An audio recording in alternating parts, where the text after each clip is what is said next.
सुप्रभात बच्चों, कैसे हैं आप सभी। आज हम व्यंजन की परिभाषा और उसके भेदों से परिचित होंगे। पिछली वीडियो में हमने हिंदी वर्णमाला में स्वरों का अध्ययन किया था। आज हम व्यंजन की परिभाषा और उसके भेद समझेंगे। सबसे पहले वर्णमाला की बात करते हैं। हिंदी वर्णमाला को मुख्यतः दो भागों में बांटा गया, स्वर और व्यंजन। स्वर 11 होते और व्यंजन 33 है। पिछली वीडियो में स्वरों का अध्ययन हमने किया था। इस वीडियो में 33 मुख्य व्यंजनों के बारे में हम बात करेंगे। स्वरों का उच्चारण जहां स्वतंत्र रूप से किया जाता था, वहीं व्यंजन वे वर्ण होते हैं जिनका उच्चारण स्वरों की सहायता के बिना हो ही नहीं सकता। अर्थात व्यंजनों के उच्चारण के लिए हमें स्वरों की सहायता की आवश्यकता होती है। हिंदी वर्णमाला में मुख्यतः 33 व्यंजन माने गए हैं और हिंदी व्यंजनों में 4 संयुक्त व्यंजन माने गए हैं, जिसमें श, त्र, ज्ञ, श्र यही मुख्य रूप से संयुक्त व्यंजन है। संयुक्त व्यंजन किन्हें कहा जाता है? जो दो व्यंजनों के मेल से बनते हैं। तो आज हम व्यंजनों के प्रकार के बारे में पढ़ते हैं।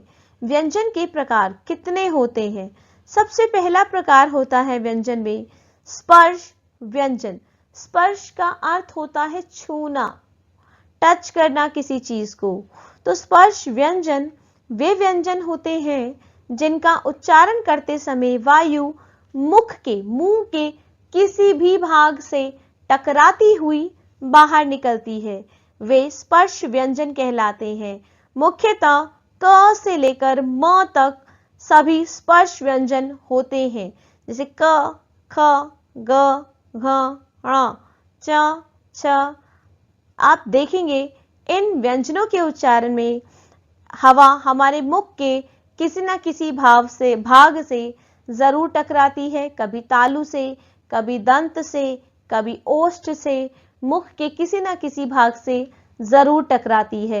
इसीलिए इन्हें स्पर्श व्यंजन की संज्ञा दी गई है।